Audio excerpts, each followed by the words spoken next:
mengevaluasi penggunaan energi terbarukan dalam sistem kelistrikan rumah tangga dengan studi kasus, bandingkan investasi awal dan biaya jangka panjang antara listrik PLN dan sistem hybrid. Di sini pertama saya akan membacakan latar belakang dari materi saya, yaitu kebutuhan energi listrik di sektor rumah tangga mengalami peningkatan yang signifikan dalam beberapa dekade terakhir.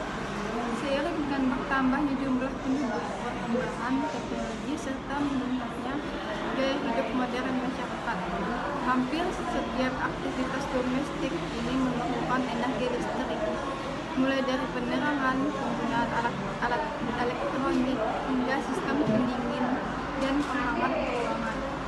Kondisi ini mendorong lonjakan konsumsi energi nasional yang sebagian besar masih bergantung pada energi fosil seperti batu bara, minyak bumi, dan gas alam.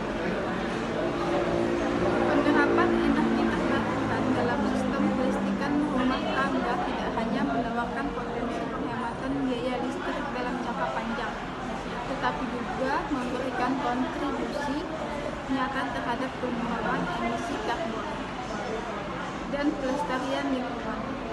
Oleh karena itu, penting untuk melakukan evaluasi secara menyeluruh mengenai jenis, efisiensi, serta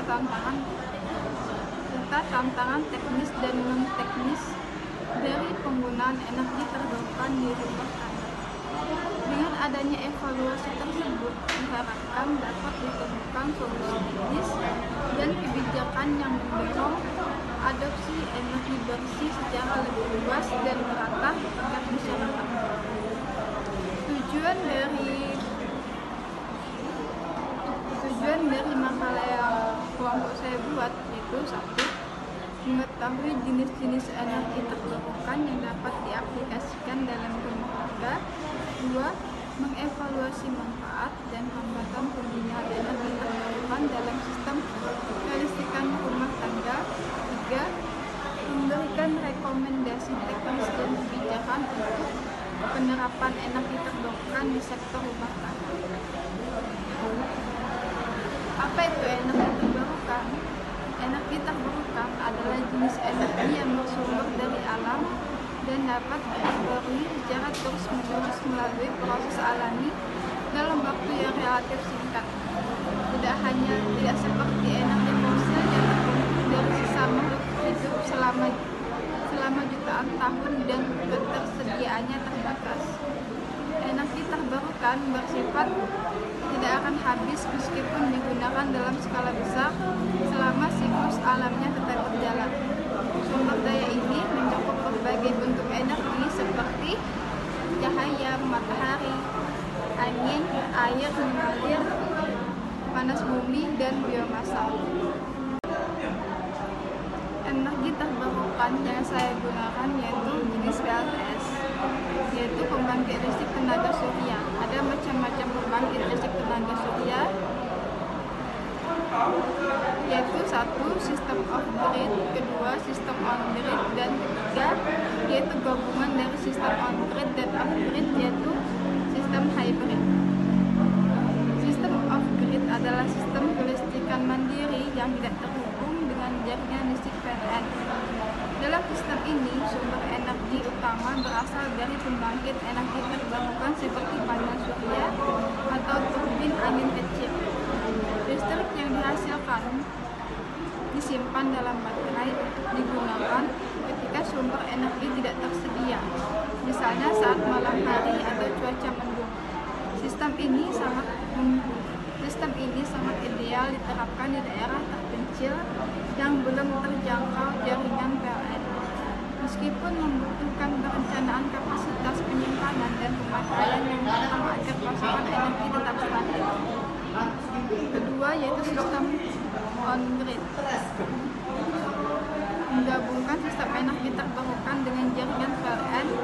Dalam sistem ini, energi yang dihasilkan dari panel surya misalnya langsung digunakan untuk memenuhi kebutuhan rumah tangga, dan jika terjadi surplus atau kelebihan produksi, Listrik tersebut dapat dialirkan kembali ke jaringan PLN melalui sistem net metering. Di sisi lain, jika produksi energi tidak mencukupi, rumah tangga tetap dapat menggunakan listrik dari PLN. Sistem ini sangat efisien dan ekonomis karena dapat mengurangi tagihan listrik secara signifikan tanpa perlu menggunakan baterai. Yang ketiga yaitu sistem hybrid, merupakan kombinasi dari sistem on-grid dan off-grid. Sistem ini tidak hanya terhubung ke jaringan PLN, tetapi juga dilengkapi dengan baterai sebagai penyimpan daya. Keunggulan sistem ini adalah kemampuannya untuk tetap menyuplai listrik saat jaringan PLN padam, serta fleksibilitas dalam mengatur sumber daya sesuai kebutuhan. Sistem ini sangat cocok untuk rumah tangga di daerah urban maupun semi-urban yang mengalami pemadaman listrik secara berkala. Dan materi selanjutnya akan dilanjutkan oleh saudara Ahmad Nizam. Assalamualaikum warahmatullahi wabarakatuh. Baiklah, di sini saya akan melanjutkan materi dari saudari Rahma Fitriani. Sebelum itu, perkenalkan saya Ahmad Nizam dengan NIM 13/2022-089. Saya akan menjelaskan studi kasus implementasi penerapan energi terbarukan dalam sistem kelistrikan rumah tangga bukan lagi wacana, melainkan sudah menjadi praktik nyata di berbagai belahan dunia, termasuk Indonesia. Berbagai studi kasus menunjukkan bahwa penggunaan energi terbarukan tidak hanya memungkinkan penghematan energi dan biaya, tetapi juga memberikan dampak positif terhadap lingkungan dan ketahanan energi rumah tangga. Berikut adalah studi kasus yang relevan untuk menunjukkan bagaimana implementasi energi terbarukan berlangsung dalam skala rumah tangga secara nyata, yaitu studi kasus nasional pemanfaatan PLTS atap di perumahan yang berada pada Jabodetabek. Salah satu program strategis nasional dalam mendukung transisi energi bersih di sektor rumah tangga adalah implementasi PLTS atap di kawasan perumahan Jabodetabek. Program ini didorong oleh regulasi Peraturan Menteri ESDM Nomor 26 Tahun 2021 yang mengatur pemanfaatan sistem net metering oleh pelanggan rumah tangga PLN. Berdasarkan data Direktorat, hingga akhir 2023 terdapat lebih dari 12.000 rumah tangga di kawasan Jabodetabek yang telah memasang PLTS atap secara aktif. Dalam studi kasus oleh Widodo, rumah tangga tipe 60 menggunakan daya 2200 volt ampere dan memasang PLTS atap berkapasitas 2 kWp mampu menurunkan tagihan listrik bulanan hingga 400 hingga 500 ribu rupiah per bulannya dengan biaya instalasi sekitar 25 juta hingga 30 juta. Dari sisi teknis, rumah tangga umumnya menggunakan sistem grid tied tanpa baterai yang terintegrasi langsung ke jaringan PLN. Efisiensi sistem berkisaran 15 hingga 18% dan sistem dapat beroperasi dengan baik selama 25 tahun dengan perawatan ringan tahunan seperti pembersihan panel dan pengecekan inverter. Saya akan menjelaskan implementasi energi terbarukan di rumah tangga terbukti layak dari segi teknis dan ekonomis. Adanya kebijakan pendukung dan insentif menjadi faktor krusial yang mempercepat penetrasi teknologi ini di masyarakat. Studi kasus tersebut membuktikan bahwa meskipun investasi awal tergolong tinggi, penghematan jangka panjang, pengurangan emisi, serta peningkatan kemandirian energi membuat teknologi ini semakin relevan diterapkan di Indonesia, khususnya di wilayah urban dan semi-urban. Baiklah, bagaimana sih perhitungan biaya rumah tinggal jika menggunakan PLTS itu? Apakah untung atau tidak? Baiklah, perhitungan terhadap biaya rumah tinggal berikut hasil perhitungannya. Jika satu harinya kita menggunakan sebesar 6,04 per kWh, 6,04 per kWh itu kita kali 1 bulan, yaitu 30 hari, maka sebesar 181,2 per kWh. Tarif listrik per kWh itu sebesar Rp1.444,70. Total biaya per bulan jika tidak menggunakan PLTS, hanya menggunakan PLN, sebesar 181,2 per kWh, kita kalikan Rp1.444,70 tadi.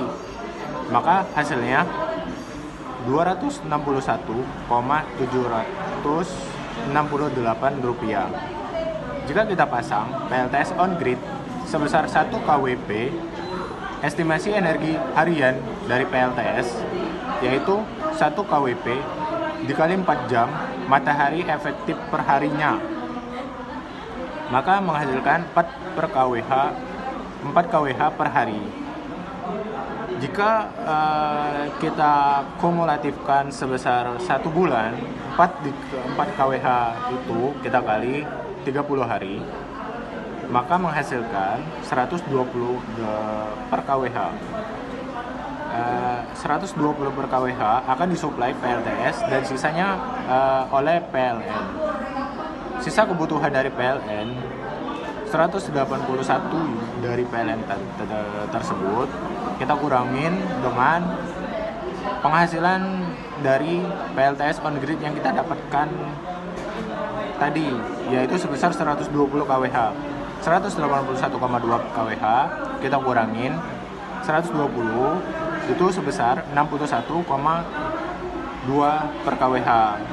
Biaya listrik PLN 61,2 kWh kita kalikan 1.444,70, maka hasilnya Rp88.419. Jadi kita menghemat sebesar 39%. Harga PLTS on grid 1 kWp itu kurang lebih 15 juta rupiah. Biaya perawatan per bulannya per tahunnya 100.000, lebih kurang 100.000. Umur pakai PLTS itu tersebut kurang lebih juga 20 tahun. Maka biaya bulanan investasi tanpa bunga 15 juta kita bagi 20 tahun kita kali sama 12 bulan, maka per bulannya Rp62.500. Total biaya bulanan jika kita menggunakan PLN ditambah investasi PLTS plus perawatan itu menghasilkan Rp159.252. Penghematan menggunakan PLTS itu sebesar Rp102.516 atau kalau kita persenkan sebesar 39%. Baiklah, itu adalah materi yang bisa saya sampaikan yang akan dilanjutkan oleh saudara saya, Said Mursalin. Sekian, terima kasih. Baiklah, sini saya akan melanjutkan presentasi dari kelompok saya, yaitu jenis-jenis energi terbarukan untuk rumah tangga. Manfaat energi terbarukan dalam sektor rumah tangga saat ini menjadi tren global yang tidak hanya bertujuan menekan biaya listrik, tapi juga merupakan bentuk kontribusi langsung terhadap keberlanjutan lingkungan di Indonesia. Dengan kondisi geografis yang beragam dan sumber daya alam yang melimpah, terdapat beberapa jenis energi terbarukan yang dapat dimanfaatkan secara efektif pada skala rumah tangga. Masing-masing jenis memiliki karakteristik, kebutuhan teknologi, serta tantangan implementasi yang berbeda. Berikutnya adalah beberapa jenis energi yang terbarukan digunakan sistem kelistrikan rumah tangga. Yang pertama, energi surya atau PLTS. Energi surya merupakan bentuk energi terbarukan yang paling umum digunakan dalam rumah tangga, terutama di wilayah dengan intensitas penyinaran matahari tinggi seperti Indonesia. Teknologi utama yang digunakan adalah pembangkit listrik tenaga surya atau PLTS atap yang terdiri dari panel surya, fotovoltaik, inverter, serta jika diperlukan sistem penyimpanan energi berupa baterai.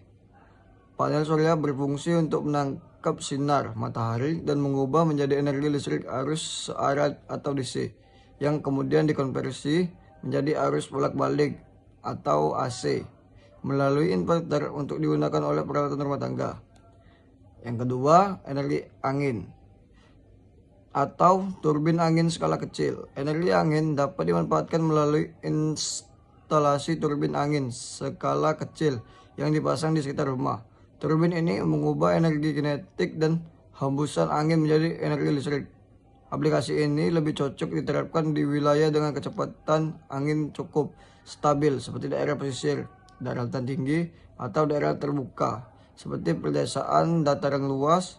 Kapasitas biayanya perkira antara 500 watt hingga 10 kW tergantung desain dan ukuran turbin. Yang ketiga, energi air atau mikrohidro. Bangkit listrik tenaga mikrohidro atau PLTMH adalah sistem yang memanfaatkan aliran air dengan debit kecil dan tinggi terjun rendah untuk menghasilkan energi listrik. Sistem ini sangat ideal diterapkan di wilayah perbukitan atau pegunungan dengan sungai atau saluran irigasi yang mengalir sepanjang tahun.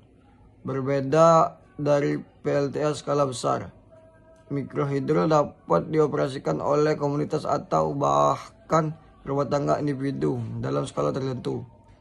Yang keempat, biomasa dan biogas rumah tangga. Biomasa merupakan sumber energi yang berasal dari limbah organik seperti sistem makanan, kotoran ternak, dan sampah dapur. Salah satu teknologi populer adalah digester biogas, yaitu investasi anaerobik yang mengubah limbah organik menjadi gas metana atau CH4 yang dapat digunakan sebagai bahan bakar untuk memasak atau bahkan menggunakan generator listrik.